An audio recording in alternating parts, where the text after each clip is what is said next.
Yeah, yeah.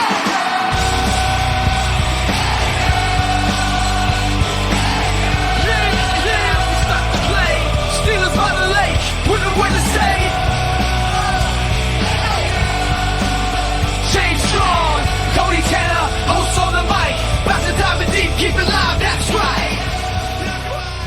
Welcome to the Steelers by the Lake podcast. My name is James Strong, joined once again by my co-host Cody Tanner. Cody, how are you on this wonderful Sunday morning? Oh, James, I am just lovely. I got some good sleep last night. You had to call me, wake me up from my slumber to make sure we record this episode. I feel great, man. Been hitting the gym consistently for the last month. Starting to see some improvements, so that's a plus. James, how are you? I'm doing good too, man. Also seeing some improvement in the gym. Pushing myself a little more every time here, but trying to be careful not to re-rip that rotator cuff. You don't want to do that.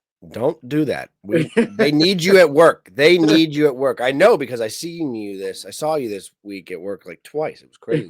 It's funny how we can work for competing companies but see each other like hours away from where we both in the start. sticks. In the sticks, we said. Past James in the sticks, and has like, was that you? Waved at the driver. He's like, yep, that's me out in the sticks today. That day, that was not a good day. That was Thursday, right?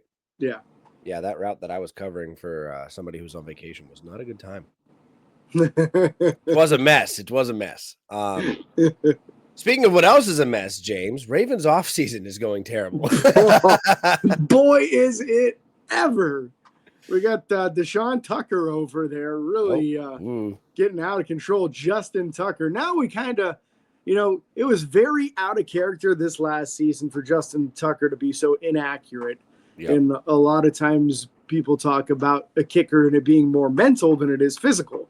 Well, we know that Justin Tucker didn't just magically lose his ability to kick a football and kick it accurately. So then that leads you to, was there something that was bugging him mentally that got in his head? Well, now that it is 17, I understand women who have accused him of the same exact thing that Deshaun Watson did several years ago. This is a major issue. It started off with like 6 or 8 women. This is the same exact playbook. It's like he saw what Deshaun Watson did and said, that seems like a great idea. Let me see if I can ruin my career and also inappropriately touch women who are in the physical therapy and massage therapy realm of business. So just absolutely inappropriate by Justin Tucker. And unfortunately for him, this is how he's going to be remembered. Because when it's this many, it's not an accident. It's not like 1 or 2 people where it could be a false accusation. You got 16, 17 women now all coming forward. It's very damning. And well, and let's clarify. I don't believe this was. When did Deshaun Watson stuff happen?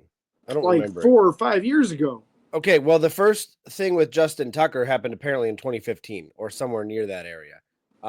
Because that's when initial report was filed, and they actually posted a picture of the letter that one of the new accusers filed with as an internal report to her place of employment in 2015. And it says, and her name's redacted, at this time no longer feel comfortable working on Justin Tucker. He has made it a point in previous sessions to expose his erect genitalias to me by untucking, awkward Tucker, my drapes. Regardless of how many times I have to redrape him and tell him he is messing up my drapes, he has done so again in our most recent appointment of 5/18/2015.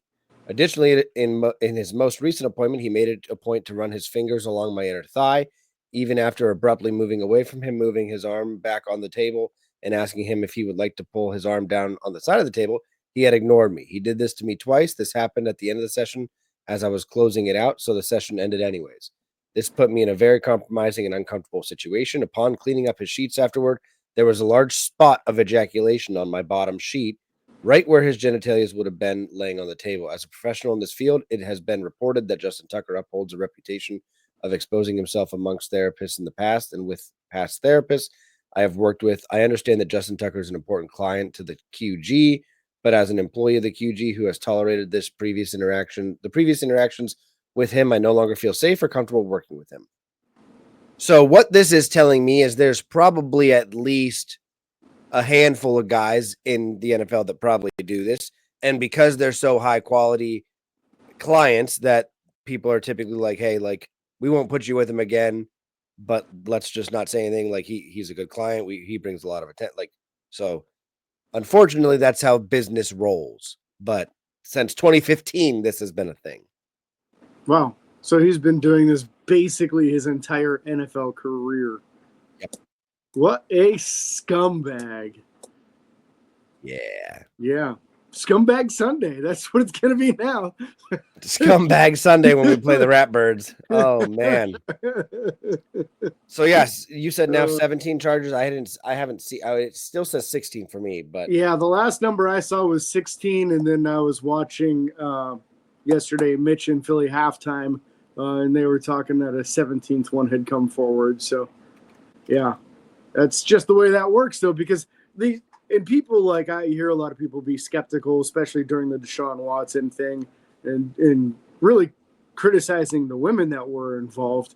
And to me, I'm on the complete opposite side of it, is that you have to understand that they know that if they turn somebody in that's this high profile, that's going to basically cost them most or all of their high profile customers. Yep. Because they're going and that's to good money.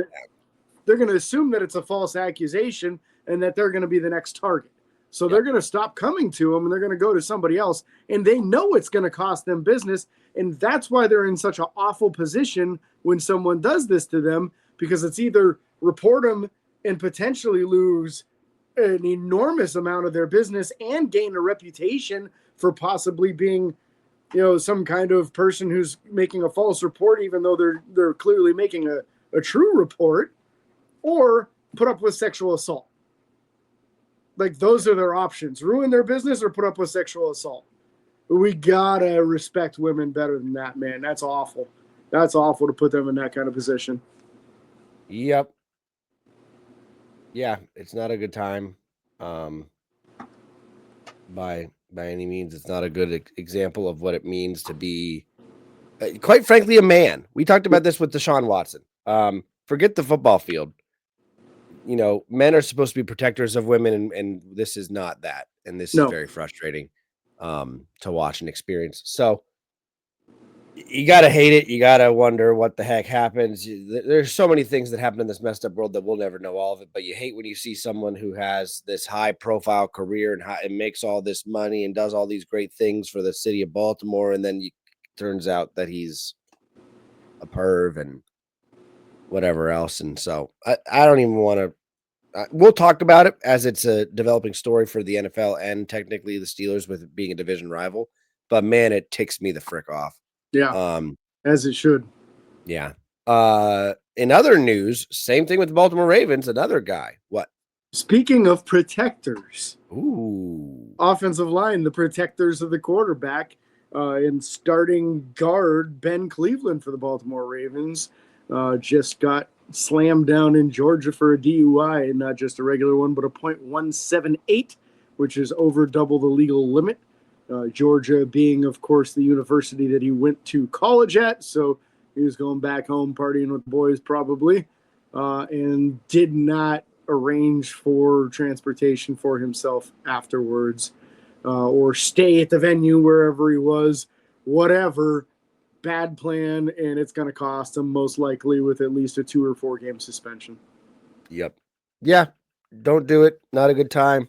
Don't drink and drive. We saw what happened, whether he was drinking or not. We saw what happened with. I don't know if we got the news. I can't remember now, unfortunately. With Dwayne Haskins walking across an interstate. No, yeah, he was drinking. He was. Okay. It wasn't just alcohol. He had all kinds of drugs in his system too. Yeah. So, not worth it. Same thing with Henry Ruggs. You've seen what can happen when guys drink and drive. I lost a cousin to a drunk driver. Like, don't do it, man. It's not worth it. In my opinion, right now in my life, drinking alcohol isn't worth it. I haven't touched alcohol in a long time, and I just gonna keep it that way. Yeah, Unfortunate for Ben. Thankful that nothing else happened. Thankful that it wasn't a Yeah. Henry Ruggs situation where they had to pull, dead people out of a car, dead family out of a car. I'm happy that didn't happen, but got to be smarter than that. Hopefully he learns his lesson and doesn't do it again. Hopefully, I mean, you know what? At this point, you got to, maybe this is the one guy they make an example of. Like, you're not going to drink and drive as an NFL player, but I don't think they will make an example. No, not a chance.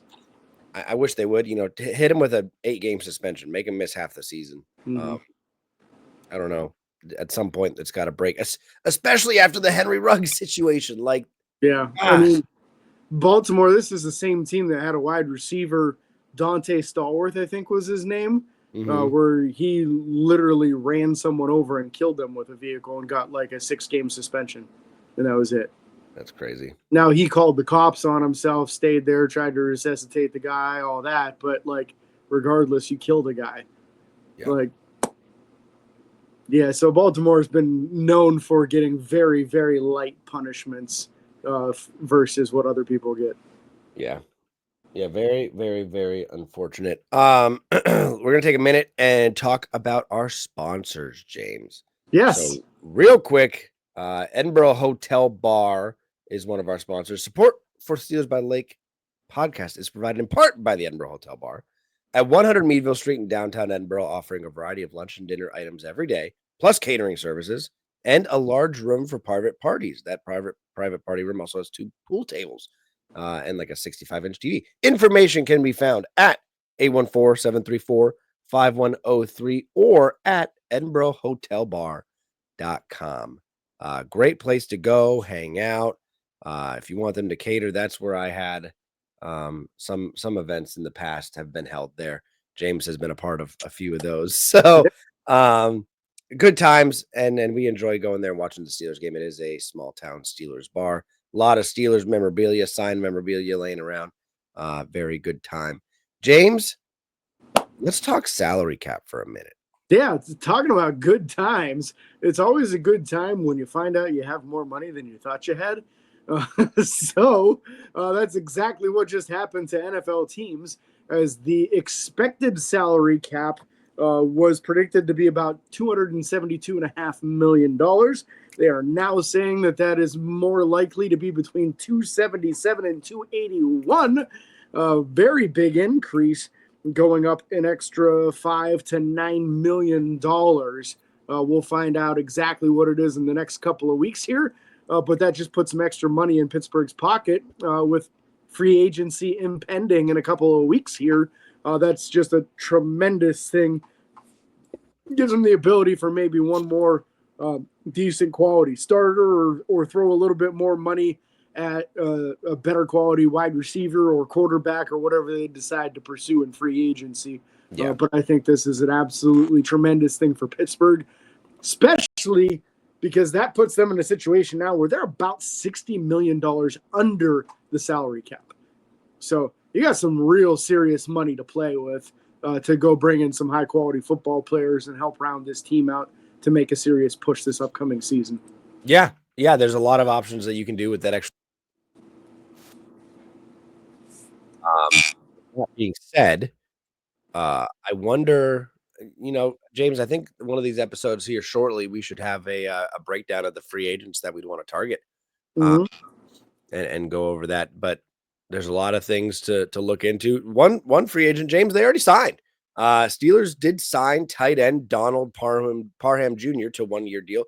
He was previously on the team as well, if I remember correctly, shortly. No? I thought he was. I recognize that name. Probably from Madden. He was like a Madden legend for a couple of years there. Oh, probably video games. He is 6'8", 240 pounds, and as a rookie, he ran a 4.6840 with a 36-inch vert. James, you think this is bad sign or a bad omen for a current Pittsburgh Steeler? Yeah, this is bad sign for Connor Hayward in my book. This is not a guy that's like a devastating blocker. But with that size and speed, he's faster than Connor Hayward, and he's almost a foot taller than Connor Hayward. So I feel like the kind of tight end hybrid guy that they use Connor to be is an upgraded version is what Donald Parham Jr. is. Gotcha. He's seen some success in the NFL. I believe he has 11 career touchdown receptions. A couple of years, I want to say it was 3 years with the Chargers. And then last year he was on the practice squad, I believe, for the Chiefs. And then that's really about it. Had a real big season in the UFL with Landry Jones throwing him the football. Those two had one heck of a connection, a lot of highlights. If you look for highlights of Donald Parham Jr., you'll find some Landry to Parham connection going on. Well, I got to look it up now because now I'm just curious. James, let's talk real quick while I look these highlights up. What is coming up this week, and why are we so excited for it? We are excited because it is the NFL Scouting Combine starting this week, where everybody goes in, usually about 300 prospects. They go get measured. They run 40-yard dashes, bench their 225 as many times as they can, get measured on their jumps and agility drills, Living with go through opioid addiction. position drills, lots of stuff that they're going to go do. And it's always exciting, but this is going to really ramp things up for our process as far as doing some mock drafts for you guys. We're going to start doing mock drafts real soon in the next couple episodes here, and getting measurables from the scouting combine kind of gives you a little bit more clue as to who Pittsburgh would be looking at certain positions, who fits certain profiles. Yeah, we're excited for the combine. We're going to break down a couple mock drafts for you. We'll do a couple live ones as well. And again, I think there's a good possibility of James and I going live on our YouTube channel to go over first round draft, or to watch the first round of the draft. So expect that to be a thing. That draft is still a little ways away, but we are very, very excited for it. We still have combine, free agency, pro days, a lot of things to come up this off season still that we're going to go through. So a lot of things. We're very excited for it. Yeah, and I'm going to ramp up coverage for you guys as well. Like I did last year, I went live before every single pick for the Steelers on Facebook. So that'll be the easiest way to find us. We can do round one on YouTube and then the rest of them on Facebook. Well, we'll be on Facebook as well with it'll push it over to Facebook too? Yep. Good. So Good. Yeah. So look for us on either one of those channels there. And what we'll try to do is go live before the pick, give you our thoughts on who should be getting looked at in that position, and then talk about who it is that gets picked afterwards. So we'll give you a good, probably at least 5-10 minutes worth of coverage, maybe even 15, depending. Yeah. Looks like I have to request off a Friday for work. I took off Thursday and Friday like I do every year. Yeah. So no, we're very excited for that. We'll make sure to keep those news coming to you guys, the updates, and be looking forward to free agency, going over free agency, who we think Pittsburgh should target in the next few weeks, and going over some mock drafts. So very excited for that. We can't thank you guys enough for listening or watching. If you're on YouTube, don't forget to like and follow on Facebook, Twitter, Instagram, TikTok, and YouTube. Subscribe, ring the bell. It's free. Don't forget the 5-star reviews and Apple Podcasts. Make James very happy. Also, he has a new segment this offseason on TikTok. Go check it out. And until next time, this is your host, James and Cody, signing off. Peace.